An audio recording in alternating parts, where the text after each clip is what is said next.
Bonjour à tous, très content de vous retrouver aujourd'hui, j'espère que vous allez très bien.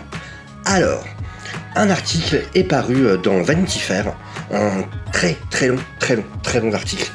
Et du coup voilà, alors ça raconte plein de trucs plutôt intéressants. En revanche, on va pas parler de tout, on va pas regarder l'article dans son entièreté parce qu'il est quand même vraiment long. Du coup je vais vous mettre le lien en description de la vidéo si vous voulez aller y jeter un œil, il y a plein de choses super intéressantes dont je parlerai pas forcément ici. Là je voulais vraiment me concentrer du coup sur tout ce qui concerne les programmes à venir, donc les quelques séries que l'on attend de Lucasfilm. Et voilà, je voulais vraiment me cibler là-dessus et vous apporter du coup les infos que je trouvais les plus intéressantes par rapport à tout ça. Avec quand même une petite partie à la fin sur Lucasfilm en général, avec quelques remarques que j'ai trouvées intéressantes aussi à relever. Je vous précise juste, en fin de vidéo, je ferai une annonce, vu que maintenant c'est officiel. Voilà, je garde ça pour la fin de la vidéo, pour ceux que ça n'intéresserait pas forcément. Mais voilà, c'est un truc qui me fait super plaisir, qui est en lien avec Star Wars, qui est en lien avec Obi-Wan, même plus précisément. Donc voilà, j'espère que vous serez encore là à la fin de la vidéo pour pouvoir écouter ça. Mais tout de suite, on commence avec donc ce premier extrait de l'article. Alors là, c'est juste un rappel du coup de ce qui se prépare, de ce qui est à venir chez Lucasfilm. Donc pour Disney+, on peut voir effectivement qu'il y a le retour d'Ewan McGregor, on le sait à la fin du mois, donc dans son rôle de Obi-Wan Kenobi. Ça sera pour le 27 mai. Ensuite, on aura la série spin-off, du coup on peut dire, enfin plutôt préquel à Rogue One, évidemment plutôt préquel, clairement. Donc Andor, qui sortira normalement à la fin de l'été. La 3e saison de The Mandalorian, qui arrivera normalement fin 2022, peut-être début 2023. L'année prochaine, on aura ensuite Rosario Dawson, donc, qui reprendra son rôle d'Ahsoka Tano dans la série du même nom. Puis, un peu plus loin, The Acolyte, et donc avec une histoire qui se déroulera un siècle avant l'ère des Skywalker. Donc une préquelle aux épisodes 4, 5, 6 et même 1, 2, 3. Alors, maintenant, du coup, on va s'intéresser aux extraits que j'ai relevés par rapport aux différentes séries à venir. Et on va commencer tout de suite avec Obi-Wan.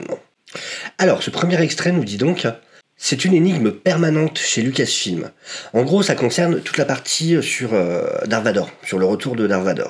C'est une énigme permanente chez Lucasfilm. Combien doivent-ils mettre en avant les personnages hérités originaux et combien doivent-ils les garder en réserve?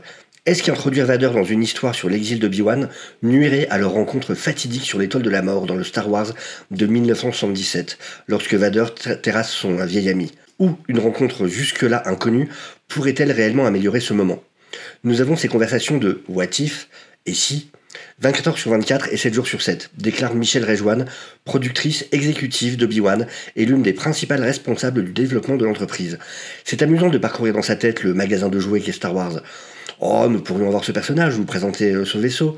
Mais, en fin de compte, nous devons vraiment garder le cap sur le pourquoi. Et ça, effectivement, du coup, il y a déjà ce côté de... On nous tease effectivement cette rencontre Obi-Wan-Anakin.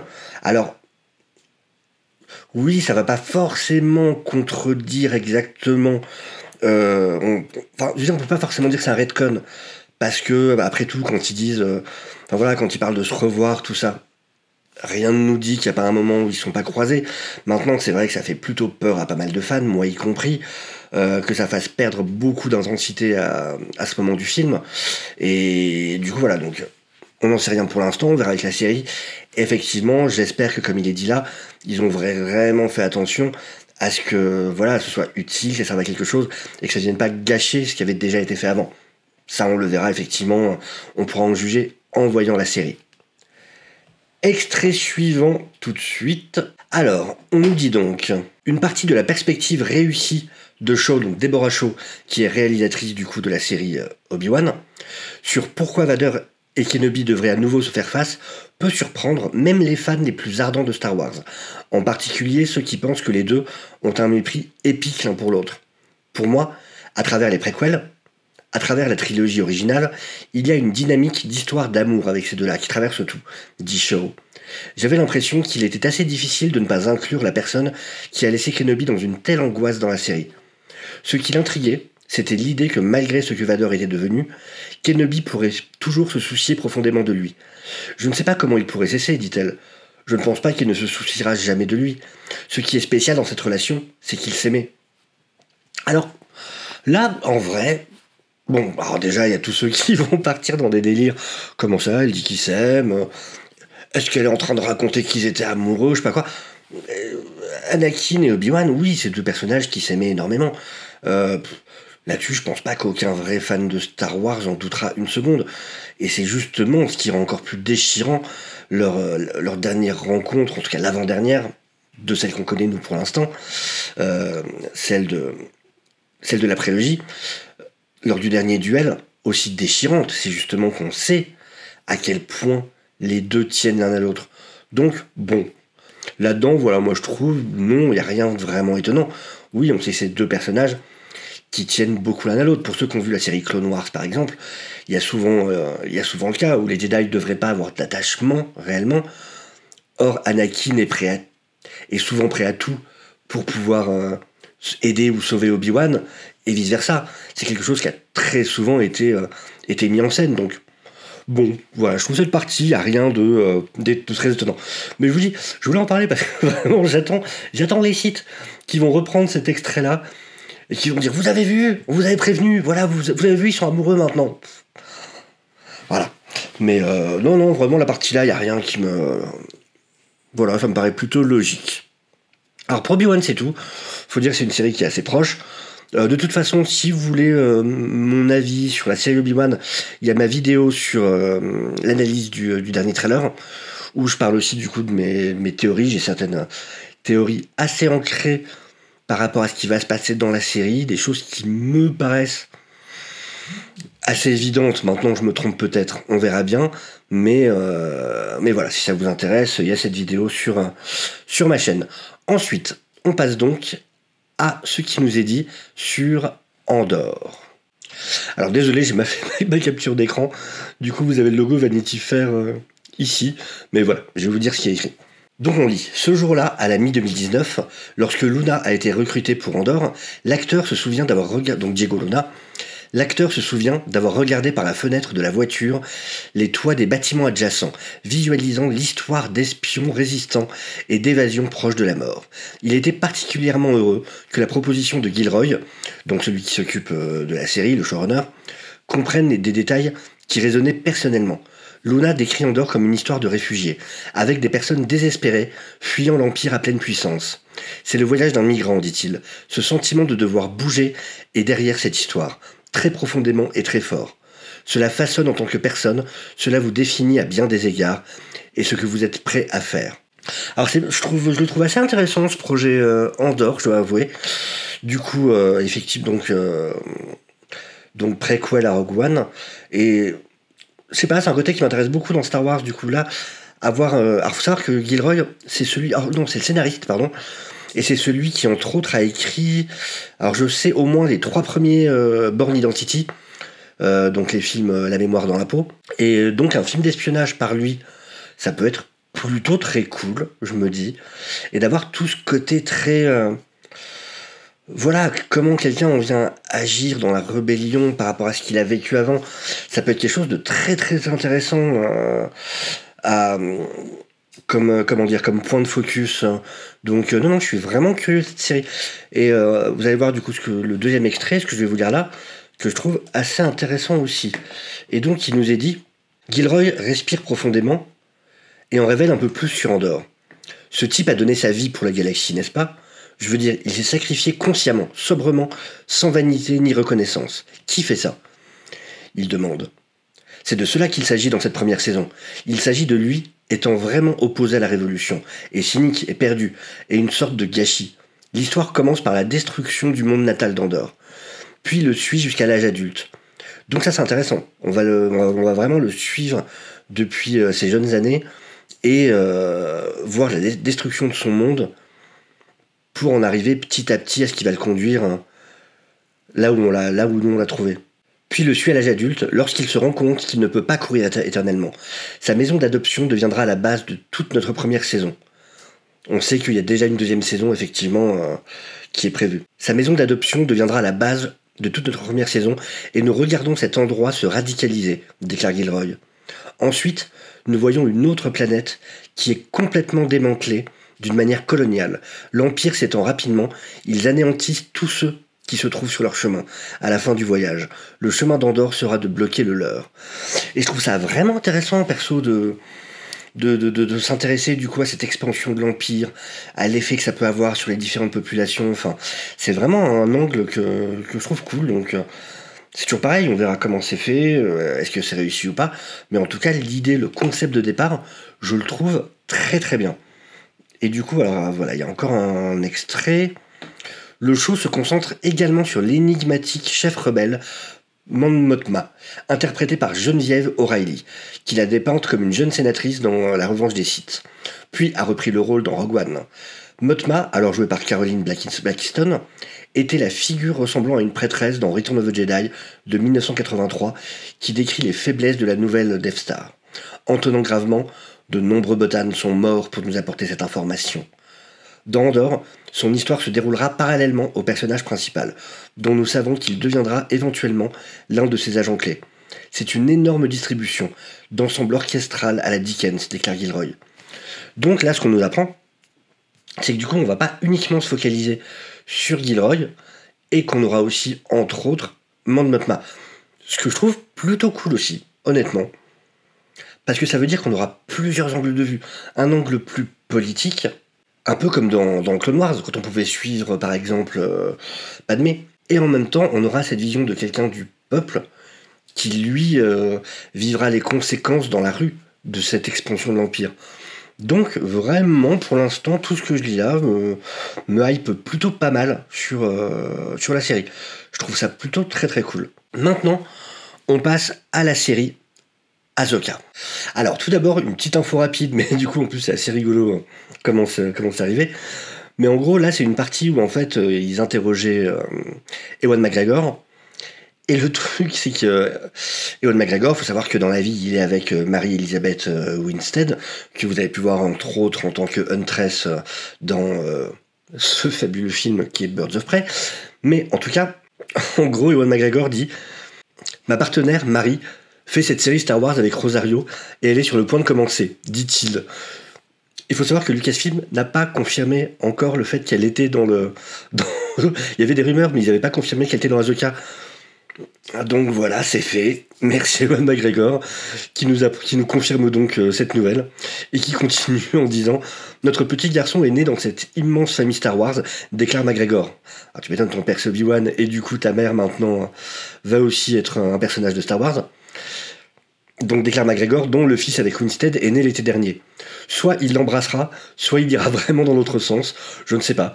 Peut-être qu'il finira en Trekkie, donc en fan de Star Trek.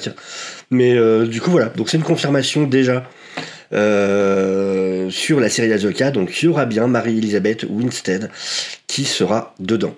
Extrait suivant, qui nous dit donc: alors que Luna est le genre d'acteur qui se blottit sur la banquette arrière d'une voiture, cachant son appel Star Wars à un conducteur probablement inconscient, parce qu'au début de l'article, en gros, on nous explique que quand il a reçu l'appel au départ, il était dans un taxi et qu'il collait son téléphone et qu'il se cachait derrière donc Diego Luna pour pas que le chauffeur risque de comprendre que ça parlait Star Wars tellement il faisait attention au secret.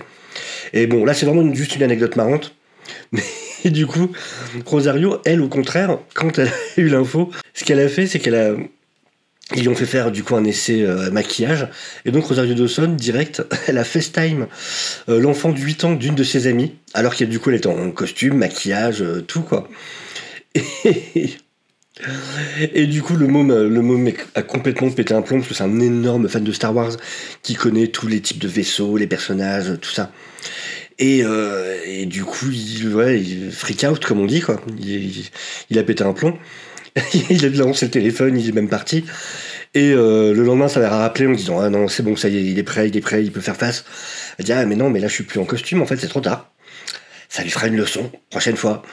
Bon, je doute pas qu'elle l'a rappelé une fois qu'elle est venue sur le tournage de la série et qu'elle a dû reporter le costume.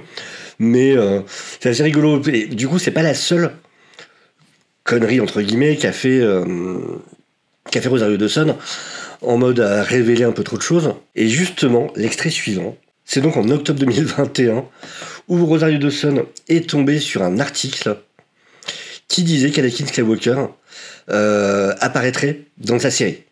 Sauf que sur le coup, elle a cru que c'était une info, que c'était quelque chose qui avait été annoncé, donc elle, super heureuse, ce qui fait que sur son Instagram, elle a direct posté Sky Guy. Sky Guy, c'est le nom qu'elle donne à Skywalker dans la série Clone Wars. Ils savent, à bientôt Snipes. Snipes qui est son surnom à elle, du coup, dans la série. Et c'est que plus tard qu'elle s'est rendue compte qu'en fait, non, c'était qu'une rumeur et que c'était pas du tout confirmé. Sauf qu'évidemment, vous imaginez bien que tous les fans ont pris ça comme une confirmation.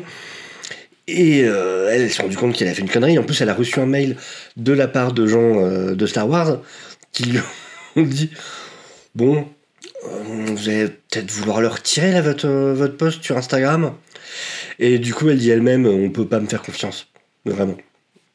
Donc voilà, là c'était vraiment pour une petite partie anecdote. Il n'y a vraiment pas beaucoup d'infos concrètes sur Ahsoka pour l'instant, à part du coup sur Mary-Elizabeth Winstead. Et on a ce dernier extrait par rapport à Ahsoka qui nous dit Ahsoka apparaîtra sur Disney+ en 2023. Bien que Lucasfilm, désireux de garder le secret, ne confirme toujours pas si Dawson avait divulgué par inadvertance la vérité sur Anakin ou s'il s'agissait vraiment que d'une rumeur. Après, voilà, il n'y a pas grand-chose de très intéressant dedans. Juste, ce qu'on nous confirme et qu'on savait déjà de toute façon, c'est qu'effectivement, elle sera à la recherche de l'amiral Thrawn, bien connu des fans de l'univers étendu Star Wars, qu'on attend tous avec grande impatience. Thrawn, et pas que, mais voilà, restons-en là. Et en gros, par contre, on a la confirmation par Filoni que du coup, la série, ça ne sera pas un serial, ça sera pas une histoire par épisode, là, ça sera vraiment une histoire continue où on suivra du coup Ahsoka dans cette quête. Donc voilà, ce sera pas comme elle a pu l'être dans Mandalorian, où on avait quand même beaucoup ce côté épisodique. Là, vraiment, ça sera une histoire très continue d'un épisode à l'autre. Donc voilà pour Ahsoka. On passe ensuite à la série suivante, qui est donc The Acolyte. Alors, ce premier extrait nous dit « Pour durer, Star Wars aura besoin de nouveaux acteurs, de nouveaux personnages et d'une nouvelle ère, s'éloignant de la chronologie telle que nous la connaissons. Une autre série à venir, The Acolyte, qui aurait pour vedette Amandla Stenberg, vise à le faire. Le show est en phase de casting, mais l'écriture est en grande partie terminée, déclare la showrunner Leslie Headland, co-créatrice de l'émission du show Netflix en boucle temporelle Russian Doll. Elle le planifie depuis 2 ans, principalement depuis les confins de sa maison. Son chien et son chat, qui jettent un coup d'œil curieux depuis l'arrière-plan des conversations Zoom, sont certainement imprégnés du concept de l'ère de la Haute République de la galaxie, dit-elle. Mais les fans occasionnels de Star Wars, qui n'ont pas suivi les romans et les bandes dessinées récents, pourraient encore être inconscients. En tout cas, ne pas connaître cette ère de Star Wars.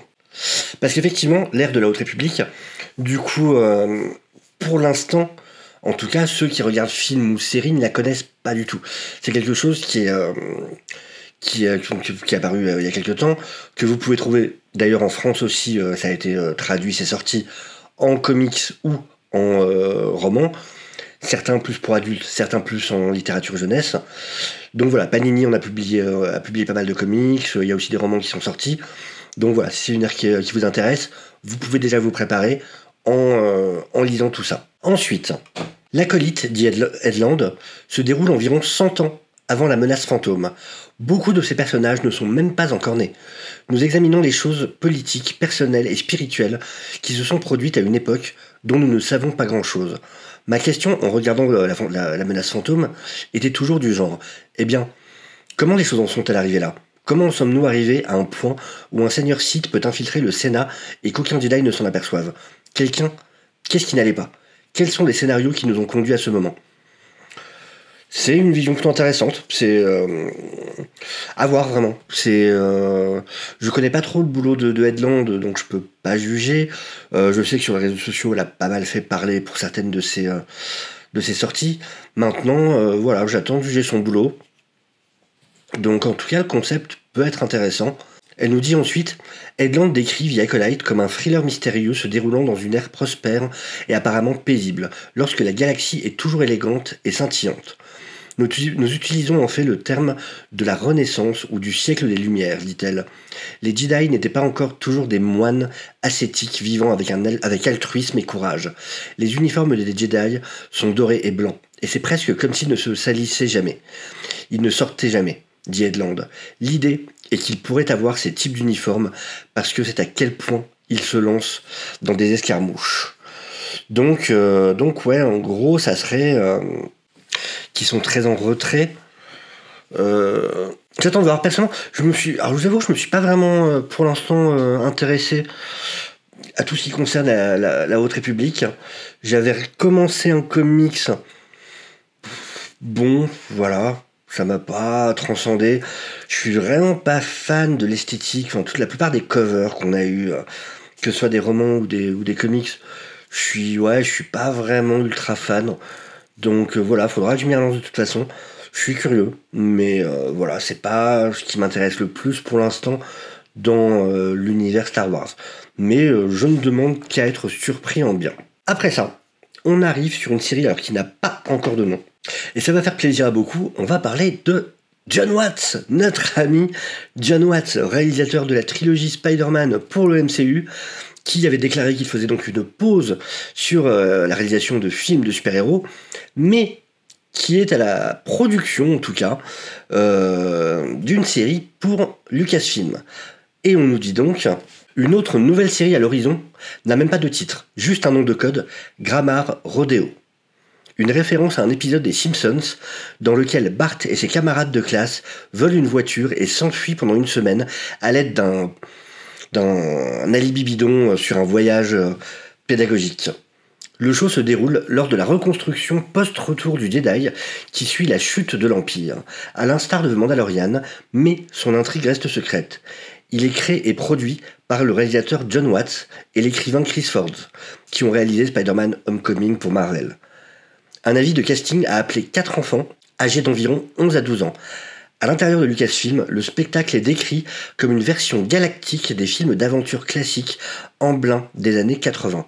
Donc, ça peut être plutôt intéressant cette histoire.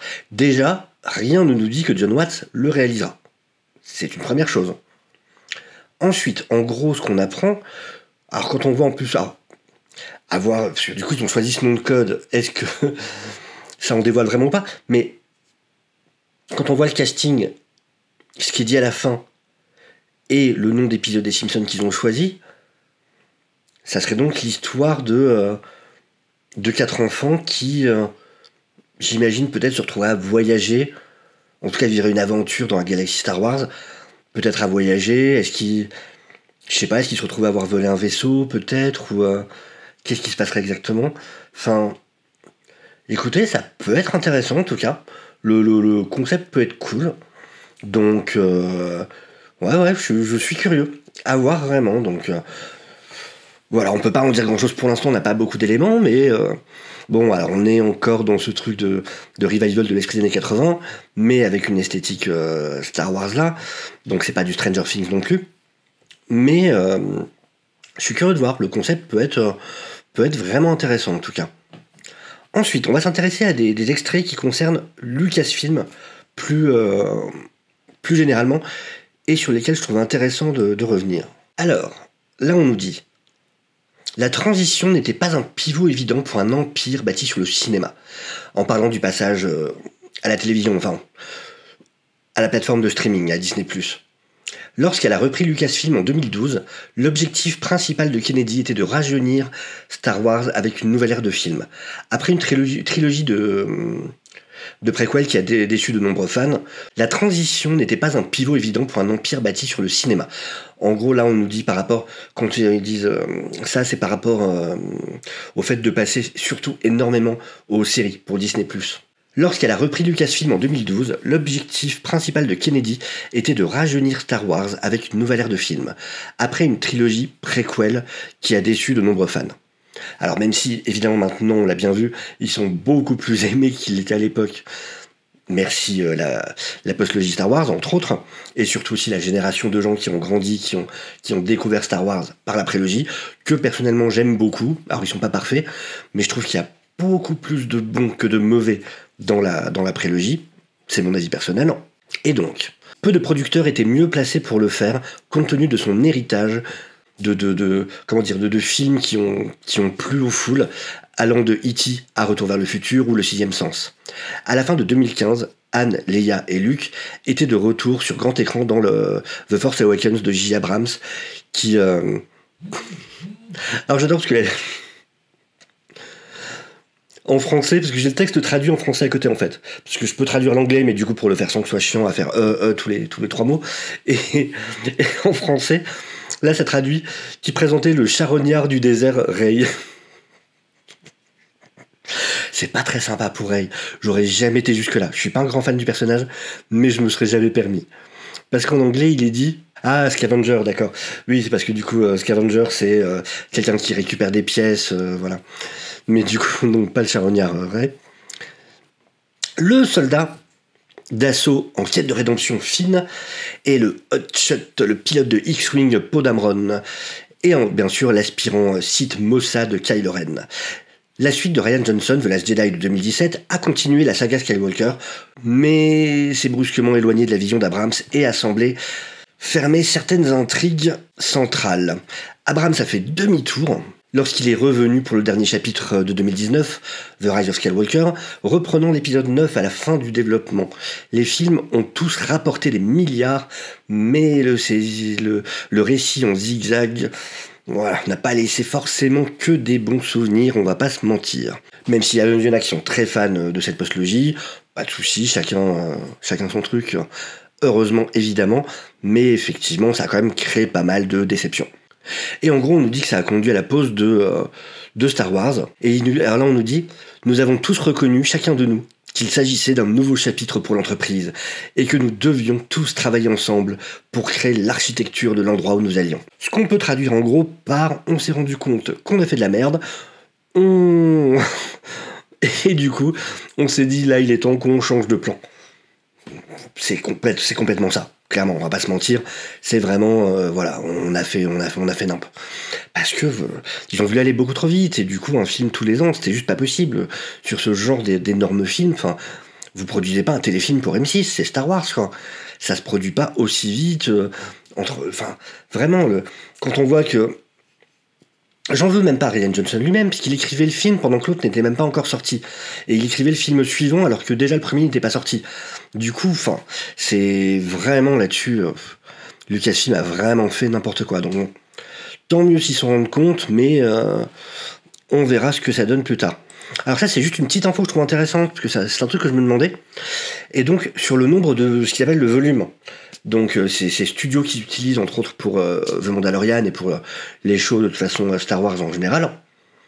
Donc vous savez, avec ces écrans LED qui permettent du coup d'avoir ces décors modifiables en temps réel.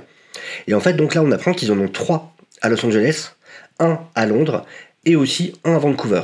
Donc il y en a déjà 5 pour l'instant qui existent, sachant que c'est une technologie qui va sûrement énormément se développer et qu'on en aura... beaucoup qui vont fleurir un peu partout. Mais voilà, je trouve ça intéressant du coup d'avoir ces chiffres exacts. Extrait suivant. On en revient au problème avec comment était géré Star Wars. Le film Solo de 2018 a exploré les jeunes années de Han Solo, avec Alden Ehrenreich assumant le rôle de Harrison Ford.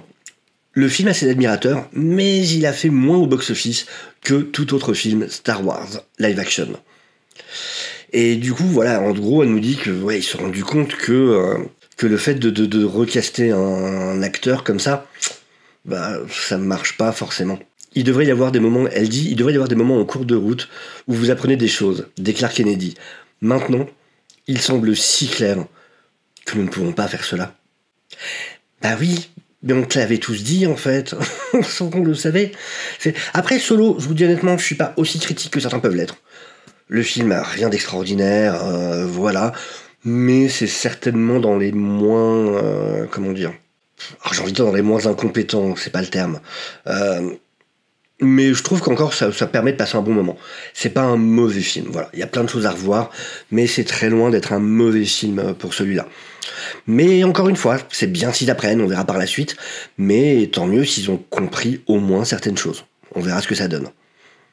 Elle dit ensuite « Nous avons une feuille de route », déclare Kennedy, même s'il est peu probable que le retour sur grand écran de Lucasfilm suive la même cadence implacable qu'auparavant. Un film de Taika Waititi et de la, je ne sais pas, scénariste Krysty Wilson-Cairns arrivera probablement en premier. Probablement, genre ils sont même pas encore sûrs. Avec Rogue Squadron de la réalisatrice de Wonder Woman Patty Jenkins plus loin. Alors pareil, ça, ouais. Parce qu'il a l'air un peu en pause le projet là aussi, donc je sais pas trop. Est-il vrai que le président de Marvel Studios, Kevin Feige, produira un film Star Wars ? J'adorerais voir quel film il pourrait proposer, a déclaré Kennedy. Mais pour le moment, non, il n'y a rien de spécifique. Alors, sauf qu'entre-temps, on a l'interview du scénariste qui est sorti, et que du coup, si, on sait qu'il y a un truc qui est en écriture, mais encore une fois, comme toujours à Hollywood, ça veut rien dire qu'un film soit en écriture. Et tant que le tournage n'a pas commencé, rien ne dit que le film existera. Donc ça aussi, on verra ce que ça donne. Ensuite, et la trilogie de The Last Jedi de Rian Johnson annoncée il y a 5 ans ? 5 ans. 5 ans. Faut vraiment que vous arrêtiez d'annoncer des choses si vous savez pas quand vous allez les faire. Ça, non, faites pas ça. Et donc, Ryan a été incroyablement occupé avec Knives Out et l'accord qu'il a conclu avec Netflix pour plusieurs films. Donc, toujours rien de neuf, rien. Je vais pas dire que j'en suis déçu, ça serait mentir, d'autres le sont très certainement, mais voilà, attendez peut-être d'avoir des... Enfin, je sais... Là-dessus, vraiment, Lucasfilm, c'est très étrange comment ça se passe, où ils balancent des noms, ils balancent des trucs, ils balancent des projets, et puis ça s'oublie, quelque part, c'est en bas d'une étagère, quelque part, et voilà, tout le monde l'a oublié. Donc bon, voilà pour en tout cas les infos que je trouvais importantes dans cet article. L'annonce que je voulais vous faire. Donc, c'est officiel. Je suis super flatté de faire partie d'une équipe qu'a formée David de la chaîne Actu Ciné. Et donc, on se retrouvera tous les vendredis en live pendant la diffusion de Obi-Wan, de la série Obi-Wan sur Disney+. Et on en parlera avec toute l'équipe. Équipe qui réunit donc évidemment David de la chaîne Actu Ciné. Et encore, merci à lui de m'avoir invité à en faire partie. Il y aura avec nous Comics Guardian, le copain Comics Guardian. Il y aura Warvel, un grand spécialiste de Marvel, de l'univers des comics et de Star Wars, bien évidemment, que vous connaissez forcément si vous êtes sur Twitter et qui a aussi sa chaîne YouTube. Il y aura aussi le coin de Jarod qui nous accompagnera, mon compagnon des lives du dimanche, le spécialiste de la SVOD en France. Et il y aura Miko officiel, Miko que vous connaissez forcément, que ce soit par sa chaîne YouTube, que ce soit par sa chaîne Twitch, que ce soit par la radio, dans l'émission dans laquelle il est avec Koé. Et donc voilà, c'est super cool. C'est vraiment très très cool. Voilà, ça va être un plaisir de retrouver ces gens toutes les semaines, ça va être super intéressant. On va bien se marrer en plus. Donc voilà, si vous n'êtes pas encore abonné à la chaîne de David Actu Ciné, je ne saurais trop vous conseiller d'y remédier très vite afin de ne rien louper de ces lives. Surtout qu'avant le début de la diffusion de la série, il y aura déjà un premier live le mardi 27, si tu as de bêtises, je ne sais plus. J'ai plus la date en tête, mais en tout cas, je crois que c'est un mardi ou mercredi. Vérifiez tout ça. De toute façon, j'en reparlerai sur mes réseaux à moi. Et donc, il y aura déjà un premier live dans lequel on reviendra sur la postlogie, voilà, sur notre rapport à la postlogie, sur nos attentes par rapport à la série. Et voilà, ce sera l'occasion de discuter plein de choses, de discuter avec vous, parce que le plus important, c'est que vous soyez là dans le chat, parce que c'est ça qui rend ça très cool et très agréable à faire. Donc, voilà, c'était pour l'annonce que j'avais à vous faire. Sur ce, je vous souhaite à tous une excellente semaine, une excellente journée, excellent tout ce que vous voulez. Je vous dis à très bientôt. Au revoir.